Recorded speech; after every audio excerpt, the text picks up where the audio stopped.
Today we got another Legend of the Five Rings RPG Adventure Module Review, Sins of Regret.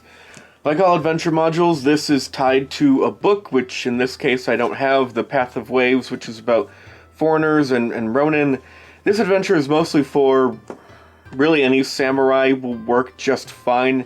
It feels like a pretty straightforward, basic, classic samurai kind of story, and not necessarily Ronin, but then again I remember that my concept of basic classic samurai comes from Kurosawa, Seven Samurai, Yojimbo. It suggested that you use Ronin characters or other kind of outsider-ish people, like if you have like Gaijin, your foreigner type characters, which are playable in Path of Waves. There are ways of making that work. Mostly for Ronin, but also regular samurai could work just fine. It really doesn't matter. And I say don't wait till you have enough money to buy the book, to buy it alongside this. Just buy this, because this is a fantastic, fantastic adventure, which it has basically all the elements of Legend of the Five Rings, except for the whole party members kind of splitting off and having their own individual goals that the clans want, and oh no, they have to betray the party, kind of, but without necessarily making it obvious that they're betraying the party. Sandbag, maybe, or just outright stab another party member, which is fun. Absolutely do that. Encourage it as a GM. It's fun. There's not as much of that in here, but there doesn't need to be. There's everything else. Everything else that makes Five Rings, it's all in here. It's wonderful. It's a really neat, interesting story. I would watch this movie. It sounds neat. Why not? Watch it. So, Sins of Regret. Let's backpedal. There's tokens, right? It's a adventure module. It's one of the three main components of the tokens. There's an emphasis on some foreign people. There's a camel. They don't got those in Rokugan. There's a camel. If you have like a foreign player character, they might want to play one of them. There's a bird. You want to play as a bird? We got a bird. I don't think you can play as a bird. Anyway, tokens. Not much else to say. The map is really interesting with this one. It kind of strays from what we normally see because the big map has nothing to do with the Empire map, where it's like a section of the Imperial map or the Imperial map itself. The big map, is just one village, Twin Blessings Village, which apparently doesn't have like a canon location within the Empire. There's more information in Path of Waves, that book, apparently, but it doesn't have a set location. You could just put it wherever, which is kind of nice, because you could always put whatever village wherever, but if it has a canon location, I want it to be there. I want it to be real. I don't like house ruling or tweaking or changing things. I want to know what the world is, what the boundaries are, so I can then play within those boundaries, whether I'm a player or a GM. So I don't like reskinning a village if I don't have to. But this village, it could be anywhere, so yeah, I like that. It's neat. And look at this map. This is gorgeous, beautiful, and all these different places. None of it is boring. There's all these interesting locales. Hot springs. There's a fire thing. Is that because there's a fire demon, or spirit, or something? Or is the fire element Kami out of balance there? Or is it just being artistic? They wanted to be artistic with the map, so they put a little fire thing. Or maybe there's a camp. Who knows? Go there and find out. Or it could be in the book. I don't remember. Farms and shrines somewhere, and a sake brewery. Who wouldn't want to have a fight in a sake brewery? Absolutely have a fight in a sake brewery. Absolutely. Why not? I just want to spend a whole campaign in this village. Do you ever look at a map as a GM and say, can't we just spend the entire campaign here? That's what this feels like. I think I said that with the last adventure map. These maps are so good. They're so good. There's a castle on the other side, and actually I have mixed feelings about this half of the map, because instead of like two different locations or a more zoomed in and enhanced version of the other location, it's the entire location again, but at a different angle, and we see all the detail.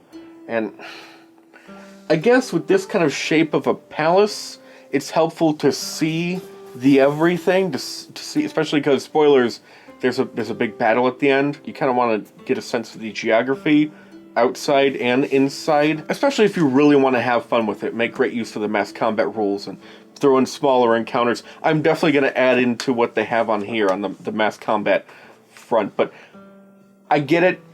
I get it, but really my favorite view would be like this angle, this upward angle, and then you just cut out sections and you can see what's in there.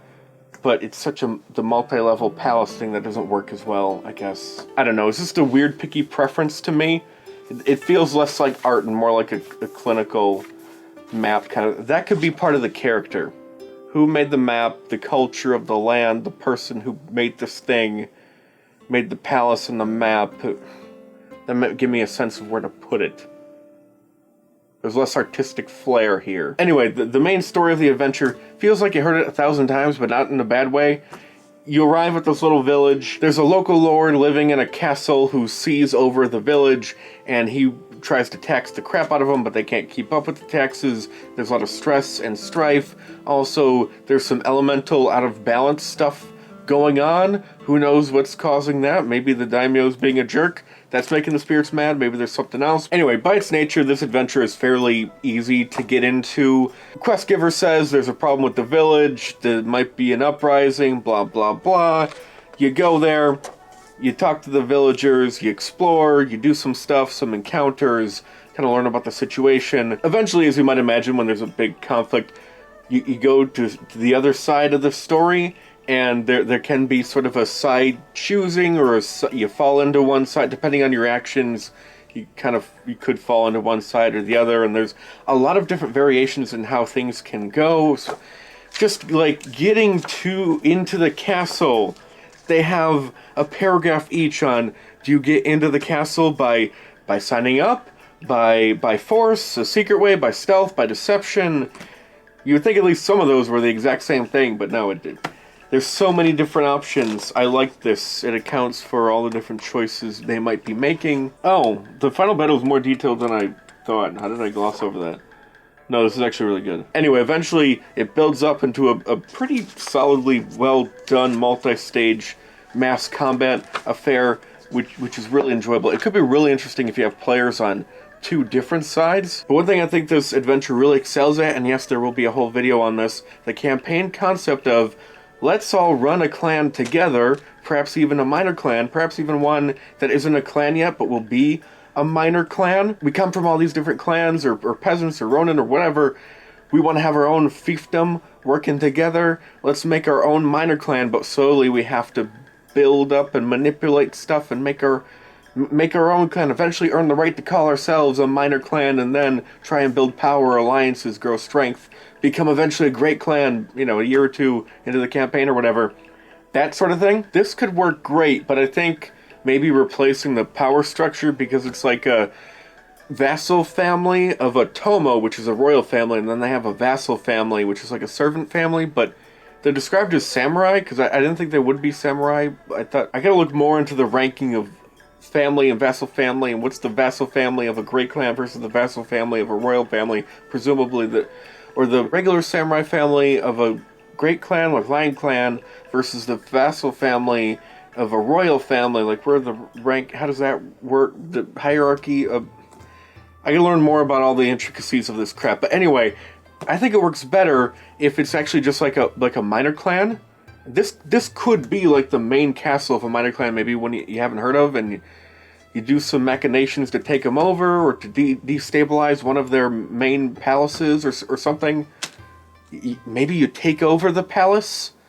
The players could set up a plan to, like, this is a cool palace, it's ours now. And so they work with the villagers to overthrow the palace or something, and then you start calling yourself a minor clan, and, well, the Empire has to recognize it, so you're gonna get challenged, and that's a campaign right there. Also, I didn't have enough time to mention it, but that last adventure, the Winter's Embrace, actually I think it works better if you're a minor clan, possibly chronologically down the road from this, or the version I described of it, wherein you want to gain an ally with another important minor clan, work your way up, or maybe hinder another important minor clan, because Mantis Clan plays a big role in this, so it kind of works. If you're doing that type of concept, both of these adventures really shine.